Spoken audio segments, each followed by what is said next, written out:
दोस्तों जरा सोचिए, क्या आपको कभी ऐसा महसूस हुआ है कि आप जितना बोलते हैं उतनी ही ज्यादा परेशानियां बढ़ती जाती हैं? क्या आपने कभी सोचा है कि हमारे जीवन के आधे से ज्यादा दुख हमारी अनावश्यक बातों की वजह से होते हैं? हम हर समय कुछ न कुछ बोलते रहते हैं, कभी किसी को सुधारने के लिए, कभी किसी को हराने के लिए और कभी खुद को बड़ा दिखाने के लिए। लेकिन इस भाग दौड़ में हम भूल जाते हैं कि असली ताकत शब्दों में नहीं बल्कि मौन में छुपी होती है। अगर हम अपने जीवन के सबसे बड़े बुद्धिमान लोगों को देखें तो पाएंगे कि उन्होंने मौन को ही अपनी शक्ति बनाया।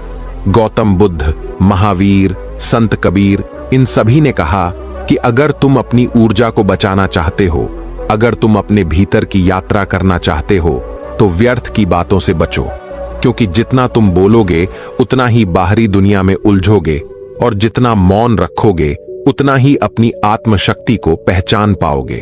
आज मैं आपको एक ऐसी प्रेरणादायक कहानी सुनाने जा रहा हूं जो आपके जीवन की दिशा बदल सकती है। यह कहानी आपको सिखाएगी कि ज्यादा बोलना क्यों खतरनाक हो सकता है और मौन कैसे आपकी जिंदगी को बदल सकता है। तो आइए ध्यान से सुनिए, क्योंकि यह सिर्फ एक कहानी नहीं बल्कि जीवन का सबसे बड़ा सबक है। राजेश की एक पत्नी थी जो बहुत बोलती थी और वो उसके ज्यादा बोलने से बहुत परेशान था। राजेश को पता चला कि जंगल में एक महात्मा आए हुए हैं। वो अपनी पत्नी को उनके पास लेकर जाता है और कहता है कि हे मुनिवर, कृपा करके आप इसे समझाइए, ये बहुत बोलती है। मेरे मना करने के बाद भी इसका मुंह दिन भर चलता ही रहता है। मैं इसे कितना समझाता हूं कि कम बोला कर चुप रहना सीख, लेकिन नहीं, और हर बार इसकी वजह से लड़ाई झगड़े होती है। महात्मा मुस्कुराए और बोले, मैं तुम्हें इस बात को एक कहानी की मदद से समझाता हूं। मेरा गुरु का एक शिष्य था जो बहुत बोलता था। वह हर समय इधर उधर की बातें करता था और कभी शांत नहीं रहता था।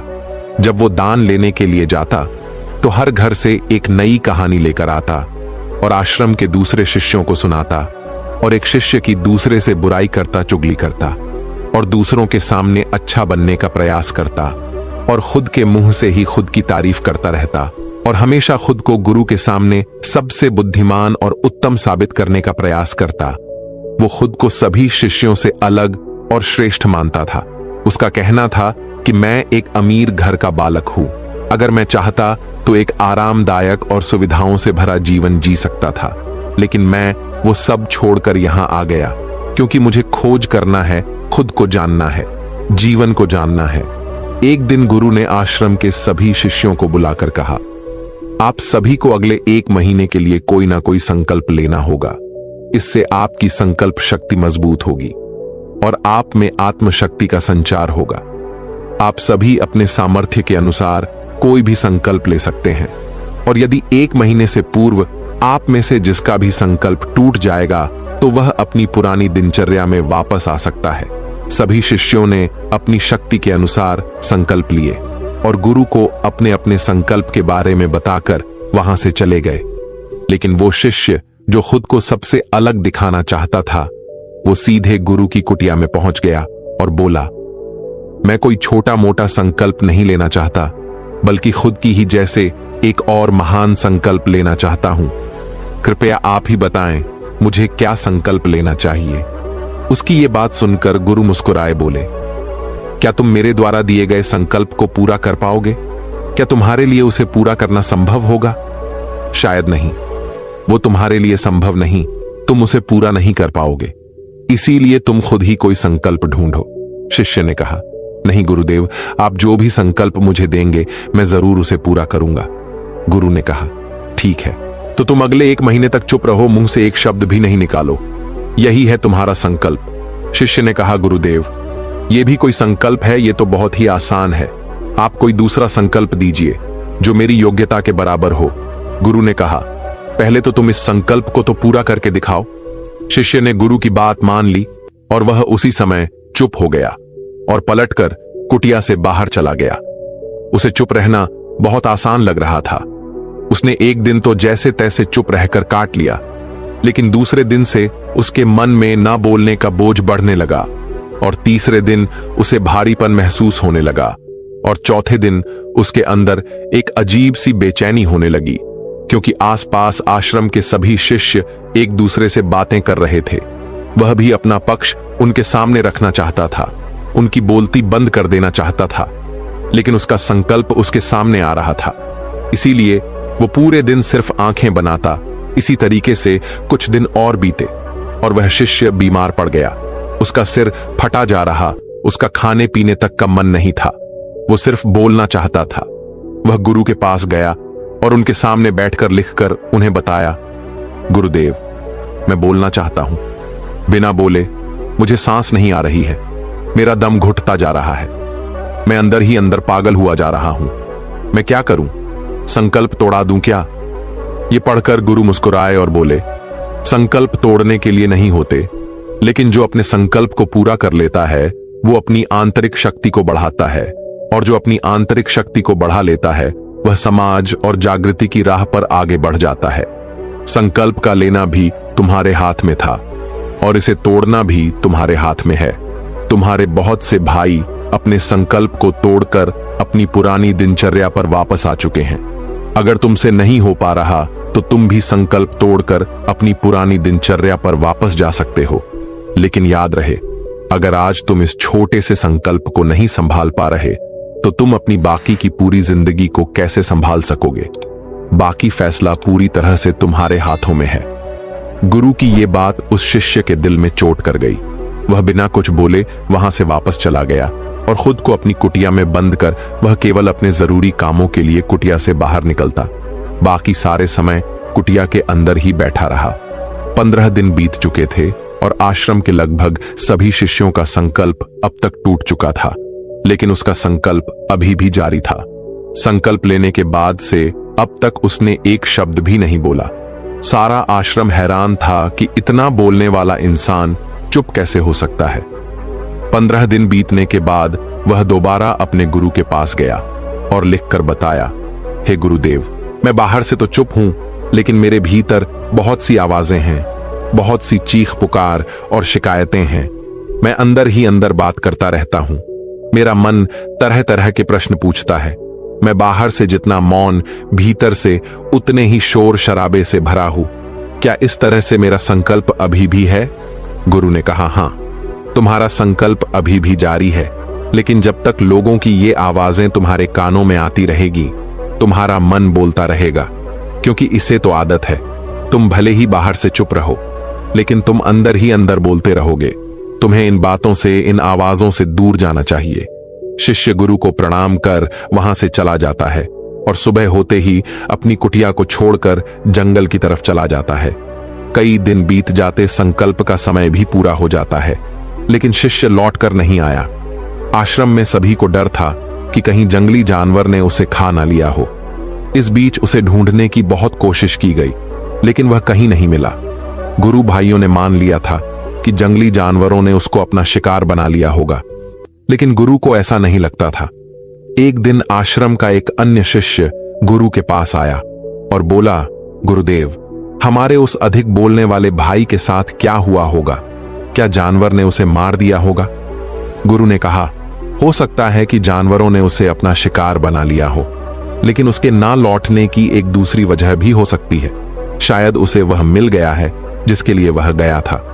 फिर शिष्य ने पूछा, गुरुदेव, क्या ज्यादा बोलना इतना हानिकारक होता है? गुरु ने कहा, इंसान के जीवन के बहुत सारे दुखों में से एक दुख यह भी है कि वह कभी चुप नहीं रह सकता। हमेशा कुछ ना कुछ बोलता ही रहता है। सिर्फ हमारे बोलने के कारण हमारे आधे से ज्यादा दुख पैदा होते हैं। हम में से कोई भी चुप नहीं रहना चाहता। हम बस सामने वाले को सुना देना चाहते हैं। जो भी हमारे मन में है सब निकाल कर उसके मन में बैठा देना चाहते हैं।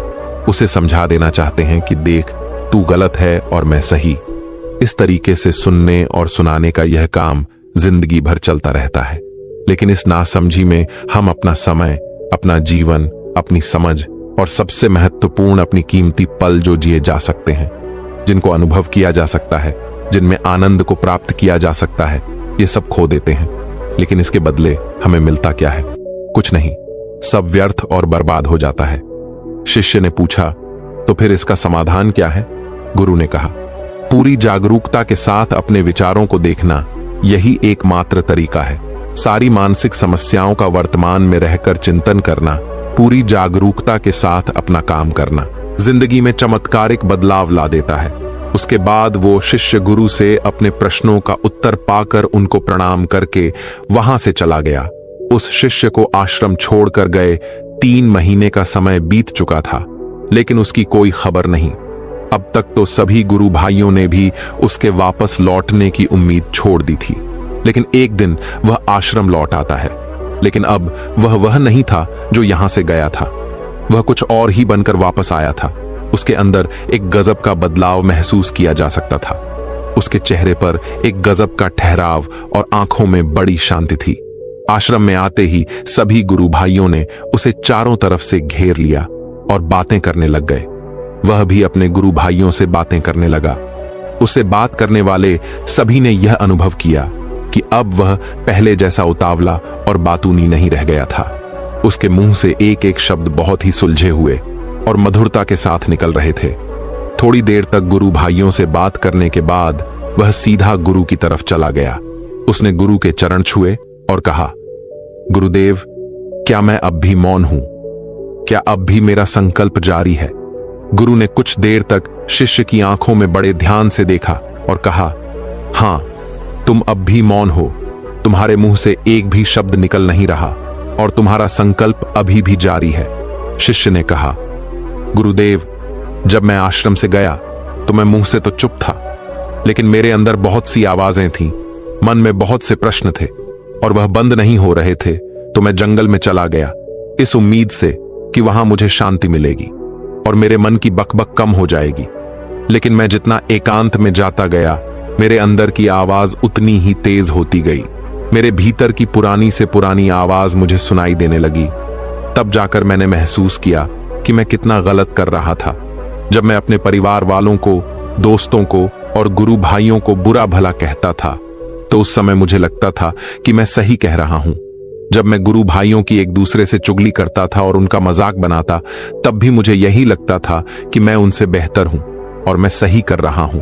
लेकिन उस दिन मैंने पहली बार महसूस किया कि मैं कितना गलत बोलता था। काफी दिनों तक यह आवाजें, ये शिकायतें मेरे अंदर चलती रहीं, लेकिन धीरे धीरे करके एक दिन यह सारी आवाजें मेरे अंदर से समाप्त हो गईं। अब मैं भीतर से भी मौन हो गया। उस घने जंगल में बाहर से कोई बोलने वाला था नहीं और भीतर कोई आवाज बची ही नहीं थी। और मैं उस दिन पहली बार मौन का सही अर्थ समझा। मेरे चारों तरफ बहुत शांति थी। हालांकि अभी भी कुछ आवाजें आ रही थीं जो पहले भी आती थीं, लेकिन मैं उन्हें सुन नहीं पाता था। अब वह सभी आवाजें मुझे स्पष्ट रूप से सुनाई दे रही थीं। हवा के चलने की आवाज, चिड़ियों के चहकने की आवाज और पानी के बहने की आवाज, यह सभी आवाजें मैंने पहली बार पूरे होश पूर्वक सुनी। अपने चारों तरफ इतनी शांति मैंने पहले कभी महसूस नहीं की थी। तो इस शांति को भंग करने के लिए मैंने पहली बार अपने मुंह से कोई शब्द निकाला। मैं चिल्लाया, हे ईश्वर, यह कैसी शांति है? सभी कुछ इतना शांत क्यों है? ऐसा क्या हो गया? लेकिन मेरे चिल्लाने के बाद भी शांति भंग नहीं हुई। सब कुछ पहले जितना ही शांत था, बाहर भी और भीतर भी। हे गुरुदेव, मैंने अपने गुरु भाइयों से बात की, मैंने आपसे बात की। मैं बोल रहा हूं, मैं चल रहा हूं, मैं सब कुछ देख रहा हूं, लेकिन मैं अपने भीतर एकदम एकांत में हूं, मौन में हूं, भीड़ में होता हूं। तब भी भीतर से अकेला एकांत में होता हूं। जब मैं खुद में भी शोर करना चाहता हूं, तब भी एकांत में ही होता हूं। अब सब दिखाई पड़ने लगा है, सब सुनाई पड़ने लगा है। गुरु ने कहा, जब तक हम बाहर की तरफ बोलते रहेंगे, भीतर अशांति ही रहेगी। लेकिन जिस दिन हम भीतर की तरफ मुड़ जाएंगे, तब हमारे मुंह से कुछ भी निकलेगा, हम शांत ही रहेंगे। दुनिया में जितनी भी बुराइयां हैं, ज्यादातर हमारे बोलने से ही उत्पन्न होती है, क्योंकि हम चुप रहना नहीं चाहते। हम जितनी जरूरत है उससे कहीं ज्यादा बोलते हैं। हम सामने वाले को सुनना नहीं चाहते, बल्कि उसकी बोलती बंद कर देना चाहते हैं। उसे समझा देना चाहते हैं कि मैं कौन हूं, मैं क्या कर सकता हूं। और यही हमारी जिंदगी का मकसद बनकर रह जाता है। हमारी सारी ऊर्जा व्यर्थ के बोल में बर्बाद होती रहती है। ऐसे ही समाज में लोगों का जीवन दुखों से भर जाता है, जो हमेशा एक दूसरे को सुनाने में लगे रहते हैं। कभी एक दूसरे को सुनना नहीं चाहते, समझना नहीं चाहते, और चुप रहना तो उन्होंने कभी सीखा ही नहीं। क्योंकि चुप रहना उन्हें छोटा महसूस करवाता है। दुनिया की सभी लड़ाइयां का कारण हमारा बोलना ही है, इसलिए हमें सिर्फ उतना ही बोलना चाहिए जितना जरूरी हो, क्योंकि व्यर्थ का बोलना ऊर्जा को नष्ट करना है और यह बोलना ही हमें कभी अपने भीतर की ओर लौटने नहीं देता, क्योंकि ये हमें बाहर की ओर खींच कर रखता है। और बाहर है ही क्या इस संसार के अलावा, लेकिन अगर अपने भीतर के संसार की ओर मोड़ना है तो इस मुंह को बंद ही रखना चाहिए। इसीलिए जितने भी बुद्ध हुए, आत्मज्ञानी हुए, वह सभी एकांत की ओर भागे, ताकि उन्हें ज्यादा ना बोलना पड़े, ज्यादा सुनना ना पड़े। वह एकांत में रहे और शांत रहे, इसीलिए आसानी से भीतर की यात्रा कर पाए। लेकिन अगर कोई चाहे तो इस संसार में रहकर भी एकांत में कर सकता है, शांत रह सकता है, लेकिन इसके लिए उन्हें अपनी ऊर्जा बचानी होगी, जिसे वह अब तक अपने व्यर्थ के शब्दों में बर्बाद कर रहे थे। महात्मा की कहानी सुनकर राजेश की पत्नी स्तब्ध रह गई। उसकी आंखों में एक नई चमक थी, मानो उसने कोई अनमोल सत्य जान लिया हो।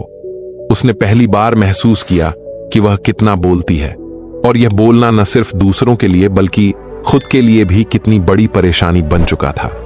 कुछ देर तक मौन रहने के बाद उसने महात्मा के चरणों में सिर झुका दिया और कहा, गुरुदेव, मुझे अब समझ में आ रहा है कि मेरे शब्द ही मेरे और मेरे परिवार के दुखों का कारण है। मैं हमेशा बस बोलती रही, पर कभी खुद को देखने की कोशिश नहीं की। मैंने कभी यह नहीं सोचा कि मेरे शब्द दूसरों को कितना चोट पहुंचा सकते हैं। लेकिन अब मैं इस गलती को सुधारना चाहती हूं। महात्मा मुस्कुराए और बोले, बेटी, यह जान लेना ही पहला कदम है। लेकिन मौन को अपनाने के लिए सिर्फ चुप रहना काफी नहीं, बल्कि भीतर से भी शांत होना जरूरी है। जब तुम भीतर से शांत हो जाओगी तो तुम्हारे शब्द भी सार्थक और मधुर बन जाएंगे। राजेश की पत्नी ने प्रण लिया कि वह अब से अनावश्यक बोलना बंद करेगी और पहले खुद को सुनेगी। वह अपने घर लौट आई, लेकिन अब वह पहले जैसी नहीं थी। पहले जहां वह हर बात पर झगड़ती थी, अब वह सुनने लगी थी। पहले जहां वह बिना सोचे समझे बोलती थी, अब वह सोच समझकर ही बोलती थी। राजेश ने भी यह बदलाव महसूस किया। उसने देखा कि अब उसकी पत्नी केवल जरूरी बातें ही कहती थी और अधिकतर समय शांति से रहती थी। पहले जहां घर में हर दिन कलह होती थी, अब वहां शांति का माहौल था। कुछ महीनों बाद एक दिन राजेश ने अपनी पत्नी से पूछा, तुम इतनी शांत कैसे हो गई? तुम्हें पहले की तरह बोलने की इच्छा नहीं होती?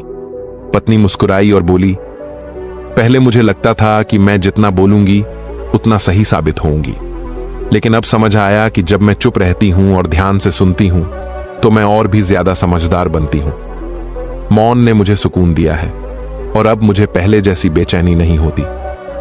राजेश को यकीन नहीं हुआ कि यह वही पत्नी थी जो कभी हर छोटी छोटी बात पर झगड़ती थी। उसने महात्मा को मन ही मन धन्यवाद दिया, क्योंकि उनकी दी हुई सीख ने न सिर्फ उसकी पत्नी को बदल दिया था, बल्कि उसके पूरे परिवार में शांति ला दी थी। अब उनका जीवन पहले से कहीं ज्यादा सुखी और मधुर हो चुका था, क्योंकि उन्होंने समझ लिया था कि मौन सिर्फ चुप रहना नहीं, बल्कि भीतर की शांति को अपनाना है।